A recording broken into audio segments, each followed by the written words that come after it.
마지막 축복인데, 모세의 마지막 축복인데요.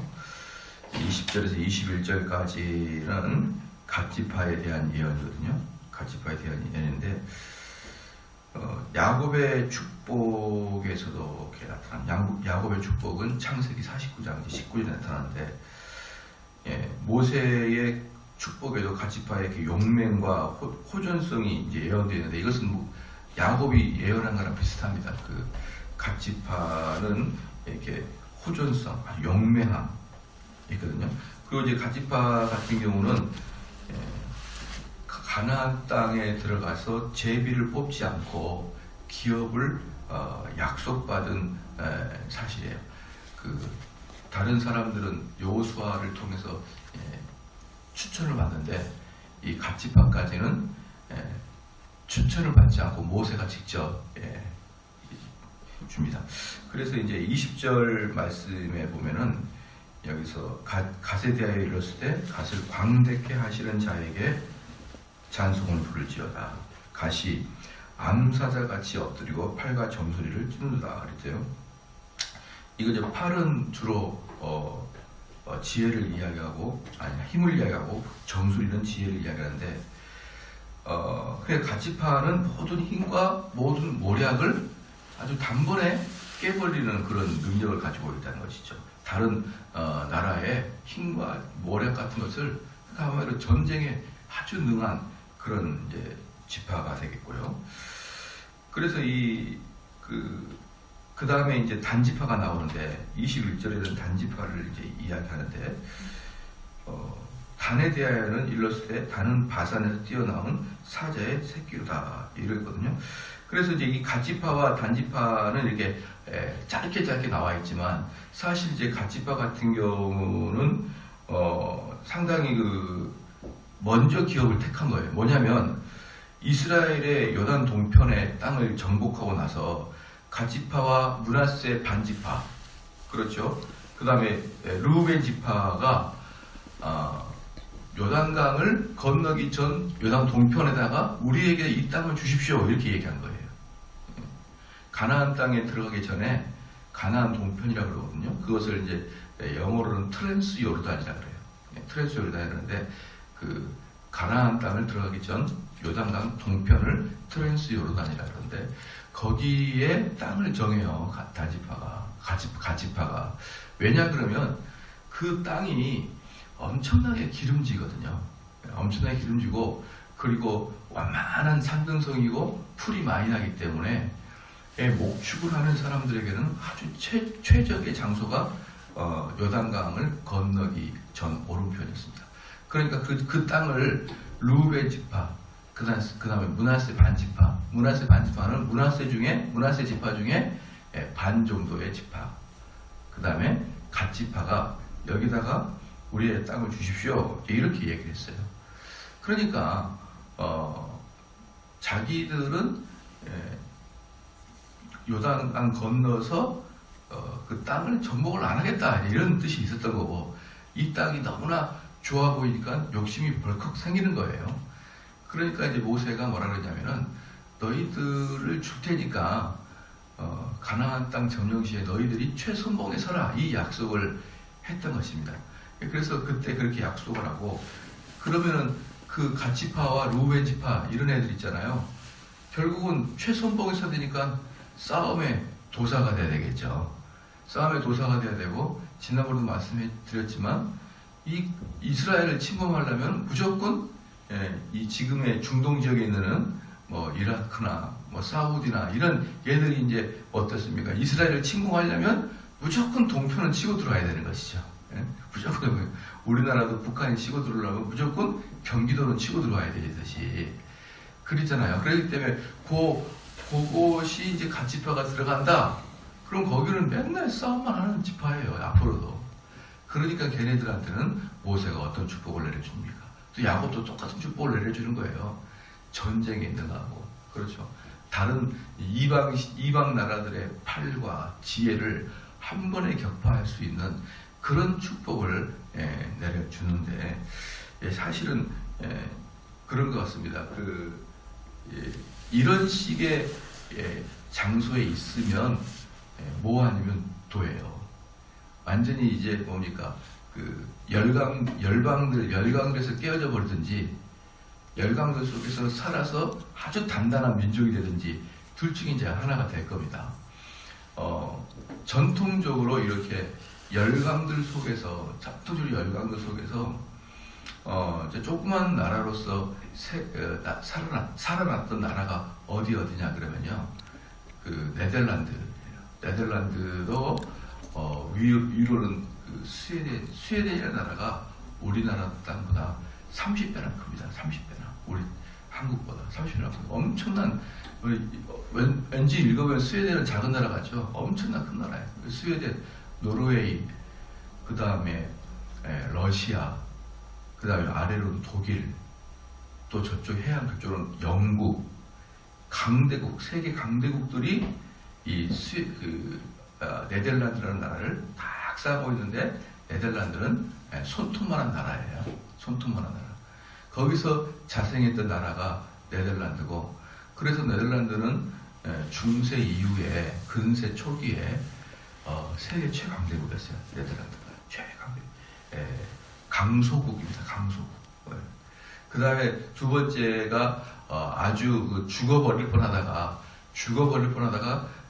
살아났던 나라가 어디냐면은 스위스입니다.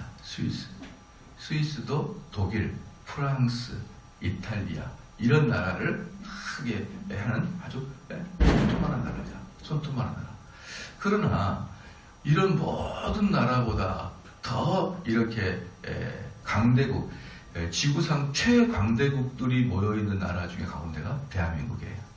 대한민국은 전 세계에서 1등인 미국이 쳐다보고 있고, 2등인 중국이 옆에 있고, 3등인 일본이 있고, 세계 최강대국인 러시아가 딱, 지구상에 이것보다 더 강대국은 없어요. 이 지구, 우리 하나님이 이 지구를 만들어진 이후에 한반도를 중심으로 한 강대국보다 더 강대국이었던 때는 없었다. 아무리 독일이 강대국이고 스웨덴이 강대국이고 러시아가 강대국이라도 지금 미국, 일본, 중국, 러시아를 이렇게 둘러싸고 있는 대한민국은 말할 수 없는 강대국이에요. 그래서 우리나라가 남과 북이 이렇게 나눠진 것도 결국은 강대국들의 접촉점이었기 때문에 나눠지고 있는 거예요, 지금. 그래서 우리는, 여러분들의 소원은 통일이잖아요, 그죠? 우리의 소원은 통일인데, 여러분과 저는 통일에 대해서 아무것도 할 게 없어요. 우리나라 문재인 대통령도 통일해서 아무것도 할 게 없어요. 우리는 단지 누가 통일을 시켜주냐? 누굴까요? 시작. 미국, 중국, 일본이에요. 미국, 중국, 러시아. 이 나라가 통일을 해줘야 우리 한국이 통일되는 거지. 우리 한국, 대한민국은 통일과 아무 관계가 없다니까요. 여러분들 이 나라의 통일에 대해서는 우리나라 백성들은 한마디도 못하도록 이미 국제법이 완성되어 있어요. 근데 무슨 우리의 소원은 통일입니까? 우리의 소원은 미국이 형님 잘해주세요. 미국 형님 잘해주세요. 이거 외에는 한국 사람은 할 게 없어요. 왜? 한국이 독립되었을 때 한국은 어떠한 일도 안 했거든요. 독립할 때. 미국이 했잖아요. 미국이. 그리고 러시아가 개입을 했고, 중국이 북한을 도왔고, 우리 한국은 어떤 것도 안 했어요. 어떤 것도 안 했기 때문에 사실은 저는 정말 이런 역사를 보면서 너무나 가슴 아픈 게 뭐냐면, 가만히 생각해보면은 여러분과 저는 대한민국 땅에 새들어 사는 사람이지 우리 땅이 아니에요. 이게 러시아, 중국, 미국 땅이에요. 이게 자세히 보면 법적으로.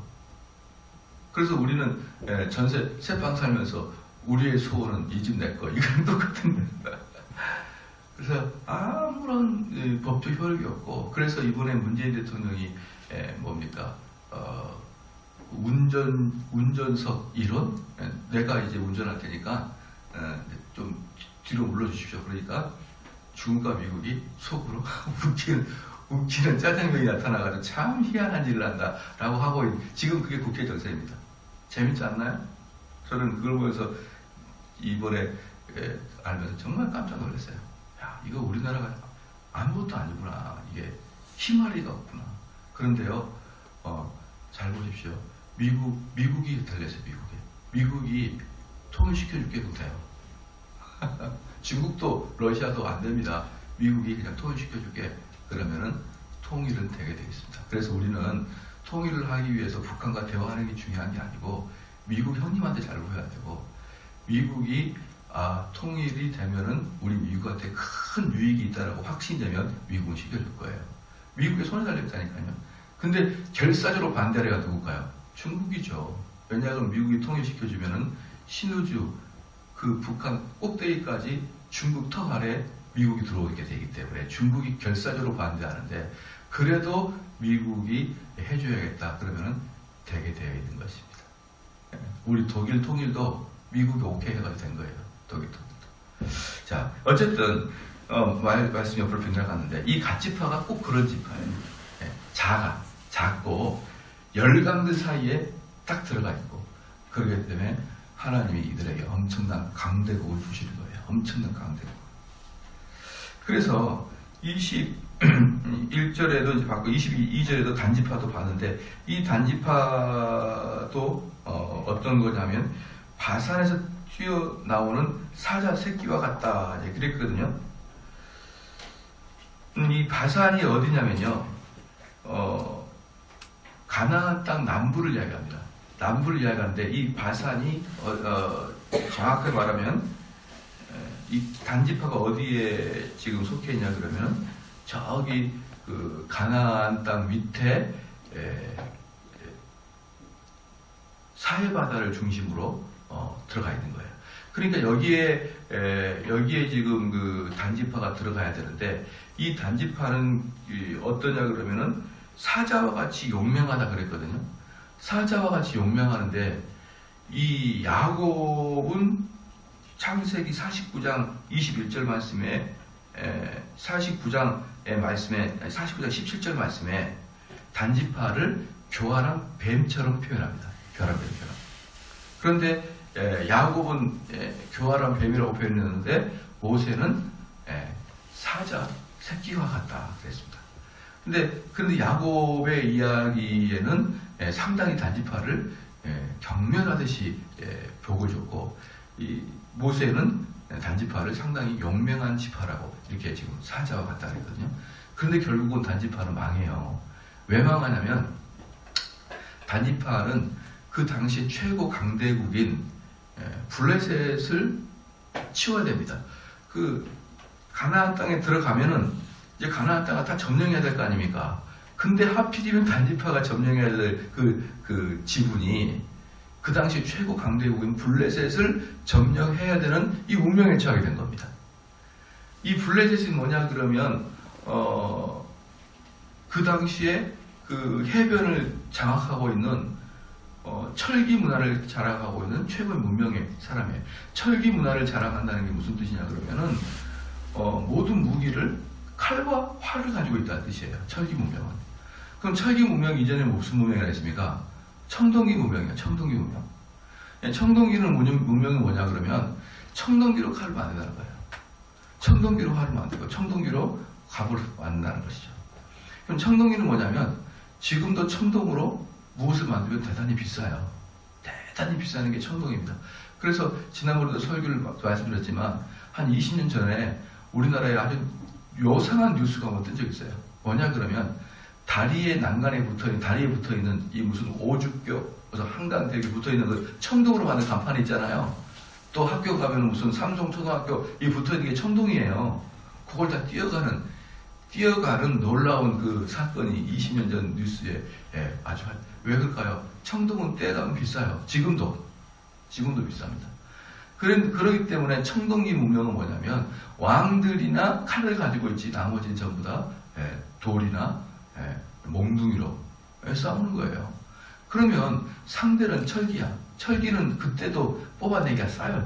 일단 철기를 뽑아내는 기술은 청동을 뽑아내는 기술보다 훨씬 어렵습니다. 철기를 뽑아내는 기술이. 그렇기 때문에 철기 시대보다 청동기 시대가 앞서는 거예요. 그런데 청동은 별로 안 나. 철기는 만드는 기술만 만들면 엄청나게 뽑아내요. 그렇기 때문에 전쟁이 나면은 여기는 왕만 청동으로 만든 칼이지 나머지는 다 돌이고 나무떼기인데 죽창인데 저기는 10% 칼을 들고 나온단 말입니다. 이게 되겠습니까? 그런데 내가 그거 보이겠습니까? 말을 타고 다니는데 말 뒤에는 철병거로 딱 타고 오는 거예요. 우리로 말하면 탱크를 타고 내려오는 거죠. 우리는 백병질 하는데 되겠느냐 되겠냐 이 말이에요. 그러니까 이 단지파는 그런 블레셋을 쳐야 되는데 감히 엄두도 못 내는 겁니다. 엄두도. 그래서 블레셋은 어디에 짱박혀 있느냐? 산속에서 짱박혀가지고 못 내려오는 거예요. 그래가지고 결국은 이래저래 하다가 이스라엘의 최남단을 단지파는 허가를 받았는데 나중에 최북단까지 올라갑니다. 피난 가가지고 최북단 가가지고 최북단 가니까 라이스라는 이상한 조그만 민족들이 있어요. 걔네들 쫓아내고 거기서 자기가 살아요. 그렇게 하다가 결국은 하나님이 주신 그 지분을 자기가 받지 못함으로 멸망을 당하게 되므로 요한계시록에는 단지파가 나오지도 않습니다. 단지파는 영원히 사라져요. 영원히. 하나님이 주시는 그 지분을 죽을 뚱살뚱 목숨을 죽을 각오를 하고 그 지파를 사수해야지 그냥 겁난다고 해서 피하다가 이리 피해 저리 피해 그러다가 결국은 산꼭대기에 올라가니까 아주 전쟁을 모르는 아주 온유한 그런 백성들을 칼로 물찌르고 들어가서 살다가 결국은 단지파도 다 망했습니다. 그 다음에 23절에 보니까 납달리가 나오는데 납달리는 비라의 막내 아들인데 이 풍요로움을 주고 야곱의 축복에서는 이 납달리를 암사 쓴 것 같은 자로 묘사했습니다.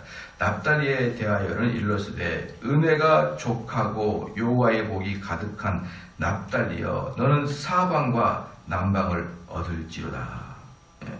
얘도 남방 쪽으로 얻은 것입니다.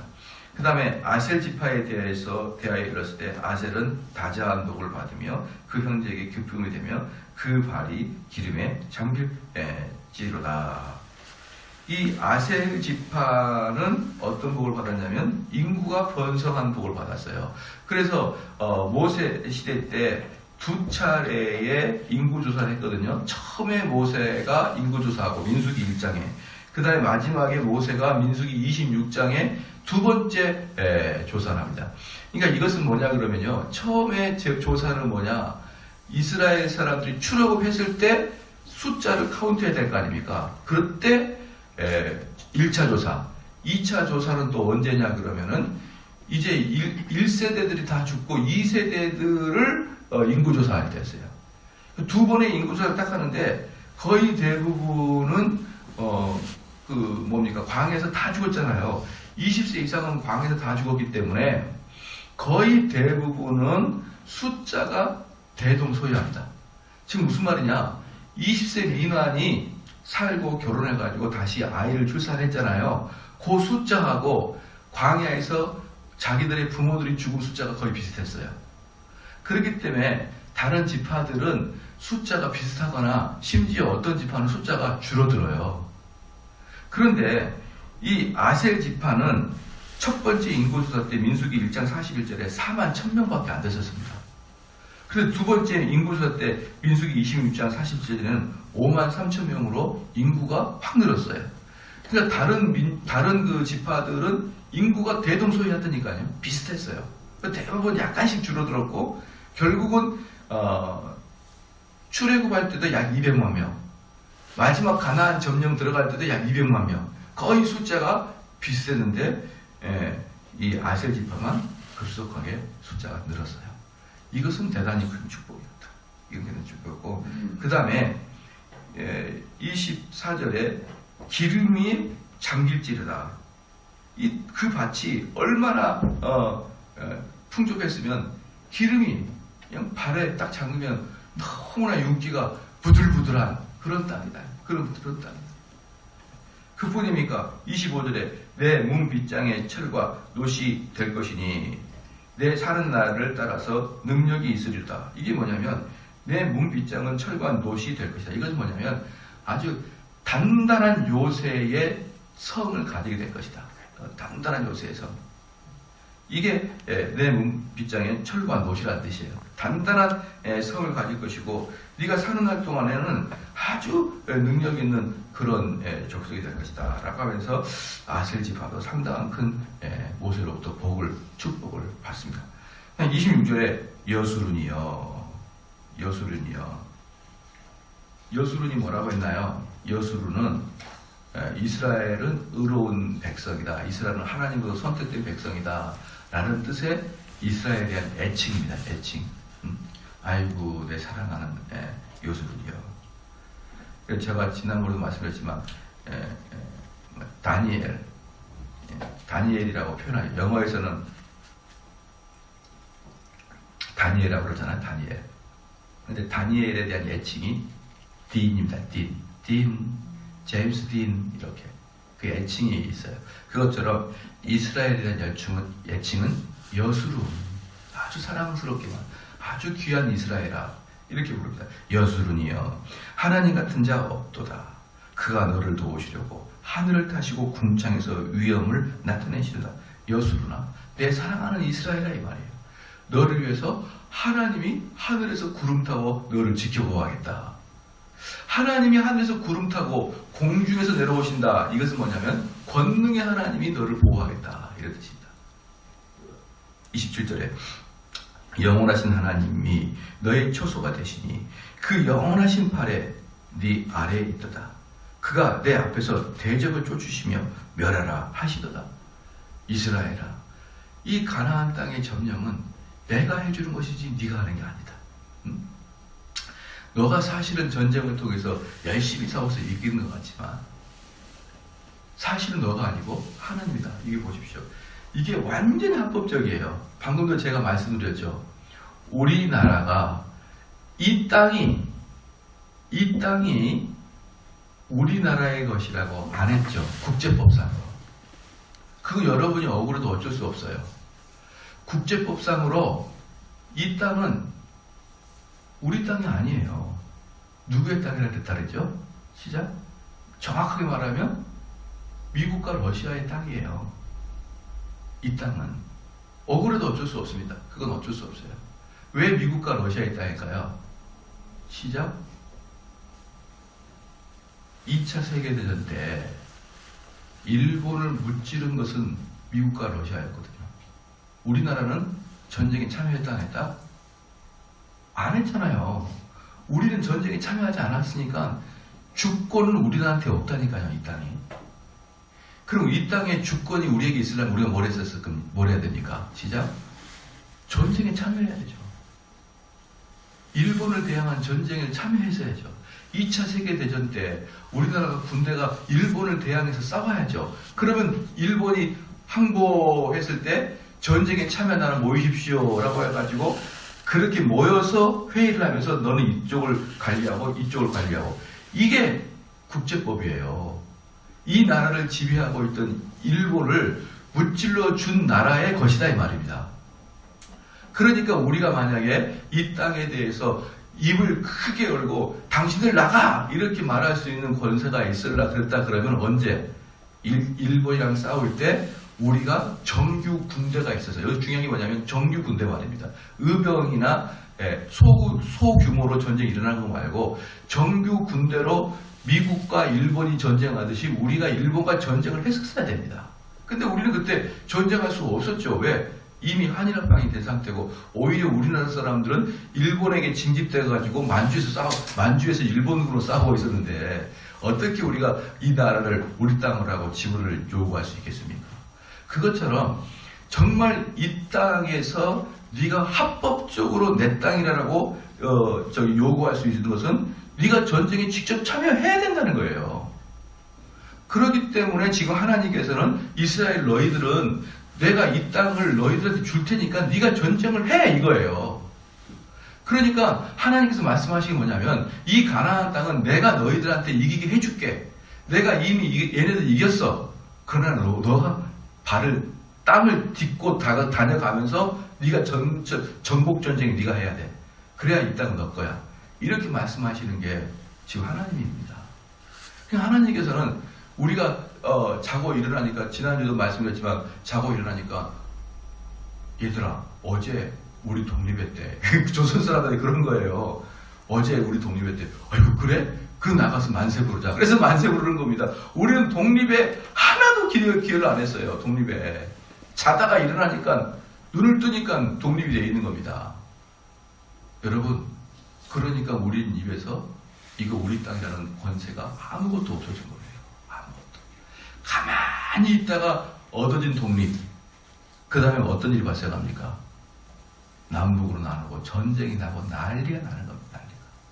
이걸 우리가 독립전쟁에서 차지했으면 이렇게까지 난리가 안 났는데, 난리가 난 이유가 뭐냐면 우리는 손끝 하나 까딱하지 않고 공짜로 독립을 그냥 입에다가 쑥 넣어주니까, 그것 때문에 지금 70년 동안 나라가 분단되어 있고, 그것 때문에 이 난리가 나 있는 것입니다. 그래서 우리가 진짜 제대로 된 독립을 하려고 했으면 우리 손으로 일본과 싸워서 이겼어야 되는데, 사실은 그럴 수 있는 확률이 0%였죠. 0%. 그럼 어쩔 수 없어요. 여기서도 가만히 보면 하나님이 내가 그 땅 너에게 줄게, 너희가 들어가서 살아, 이렇게 하지 않아요. 내가 줄 테니까 그 대신 너희들은 한 발짝 한 발자국씩 네가 전부 다 걷어들여. 아시겠죠? 여러분 이거 잘, 이건 뭐랑 똑같냐면, 여러분 우리는 우리 주님께서 십자가를 지심으로 말미암아 우리 주님의 공로를 통해서 우리는 구원을 받았죠. 그런데 그 우리 주님이 받은 구원의 공로를 똑 감따 먹듯이 한 입에 똑 집어넣으면 여러분 아무것도 안 되는 거예요. 그럼 여러분 뭘 해야 되느냐? 우리 주님이 나의 구원을 위해서 모든 일을 이루어놓으신 걸 믿고, 그걸 믿고 주님이 하던 일과 똑같은 길을 가야 되는 거예요. 근데 거의 대부분은 주님은 그 어려운 길 다 가고, 그리고 주님이 이루어놓으신 그 공로를 아무 대가 없이 공짜로 딱 먹어요. 그럼 여러분에게 실제로 어떤 효과가 나타나냐? 아무것도 안 나타나요. 내가 하나님께서 우리 예수님을 보내주셔서 이 땅의 이 사망의 권세와 지옥의 권세를 깨시고 우리를 구원하신 예수 그리스도를 내가 믿음으로 그분을 받아들이면, 그게 바로 여기서 말하는 하나님이 내가 이 땅 줄게라는 선포예요.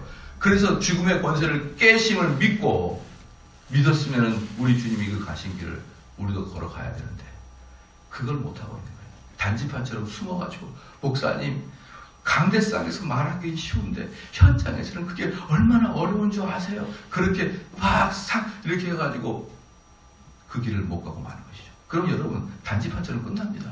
그렇게 좀 더 보겠습니다. 28절에 이스라엘이 안전히 거하며 야곱의 샘은 곡식과 새 포도주의 땅에 홀로 있나니 곧 그의 하늘이 이슬을 내리는 곳이라. 여기서 뭐냐, 28절부터는 26절, 27절, 28절, 29절 전부 다 이제는 모든 12지파가 아니라 전체 이스라엘에 대한 전체 이야기를 하고 있는 거예요. 그 전까지 각 지파를 이야기하다가. 그런데 28절 보니까 뭡니까? 야곱의 샘은 곡식과 새 포도주의 땅에 홀로 있나니 곧 그의 하늘이 이슬을 내리는 곳이다. 뭡니까? 야곱의 샘도 있고 하늘의 이슬도 있고 내가 이스라엘에게 복을 주겠다 는 것입니다. 29절에 이스라엘이여 너는 행복자로다. 여호와여 구원을 너같이 얻은 백성이 누구뇨? 그는 너를 돕는 방패시요 너의 영광의 칼이시로다. 내 대적이 내게 복종하리니 내가 그들의 높은 곳을 밟으리로다. 무엇입니까? 너희들은 하나님 말씀만 잘 들으라. 하나님 말씀만 잘 들으면 너희들처럼 복받은 민족이 어딨냐 이 말이죠. 하나님 말씀만 잘 들으면 너희들처럼 강력한 군대가 어딨냐 이 말이죠. 그래서 보십시오. 그 강대한 국가들 사이에 네덜란드, 스위스, 그 다음에 대한민국 어때요?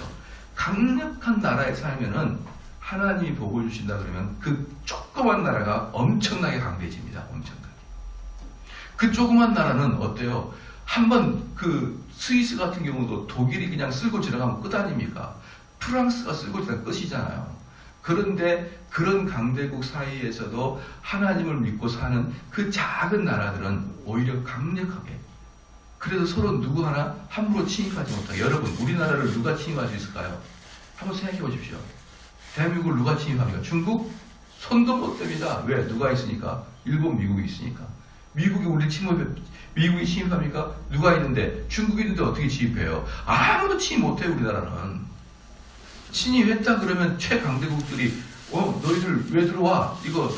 그래서 우리나라는요, 걱정하지 말아요. 전쟁 안 일어납니다. 전쟁 일어나면 대포 쏘내는 끝장납니다. 뭐 북한이 미사일 쏩니까? 북한이 핵미사일 절대 못 쏴요. 핵미사일 쏘는 순간 북한은 이 지구상에 사라져버립니다. 없어져요.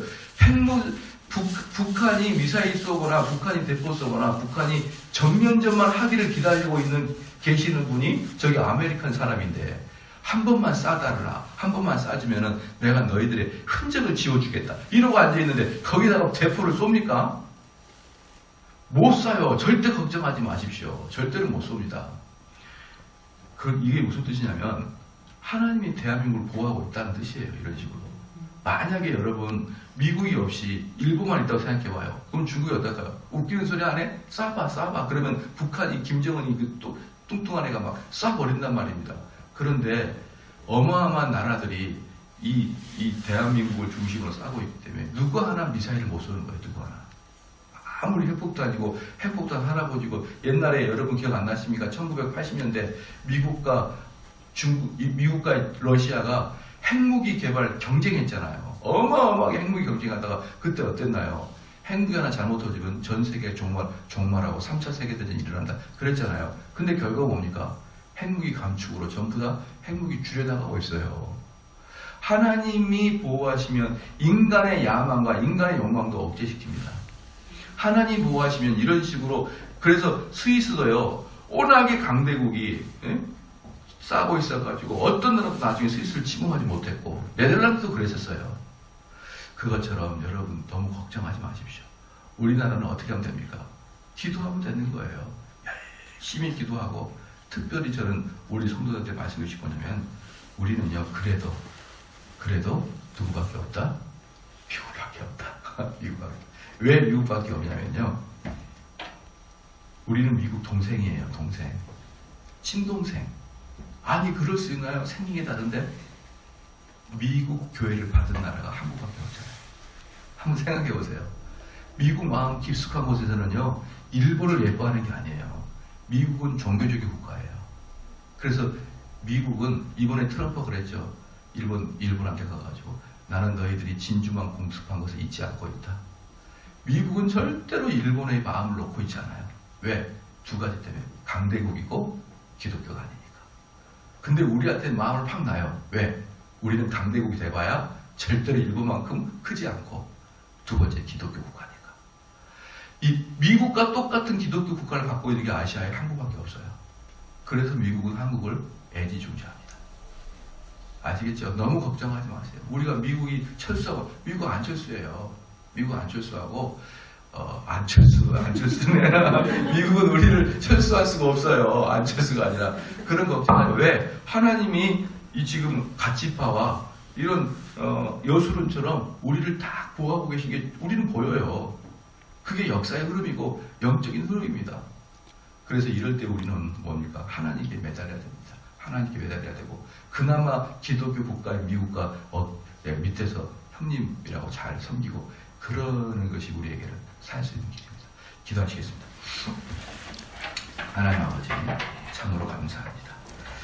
비록 작은 지파들이고 작은 이스라엘이지만 하나님께서는 그들에게 사자와 같이 또는 하나님의 권세를 주신 것 같이 강대하게 주변 나라들이 감히 넘보지 못하도록 강한 나라로 만들어주신 걸 볼 때 참으로 감사합니다. 그러나 이들이 정말 끝까지 이런 강한 나라가 되기 위해서는 하나님을 배신하지 아니하고 우상 숭배하지 아니하는 그리고 하나님 말씀에 순종하는 그런 민족일 때라야 이게 가능한 것을 우리가 깨닫게 하여 주시옵소서. 정말 우리나라 백성들 지금 시국이 무섭다고 그러지만 우리가 사실은 하나님께만 매달려 있으면 이 모든 것들은 국제 정세를 통하여 하나님 우리를 보호하고 계신다는 걸 믿게 하여 주시옵고 두려워하지도 마시고 그런 다음에 하나님을 열심히 섬기는 우리 그러한 민족들이 될 수 있도록 하나님 역사하여 주시옵소서.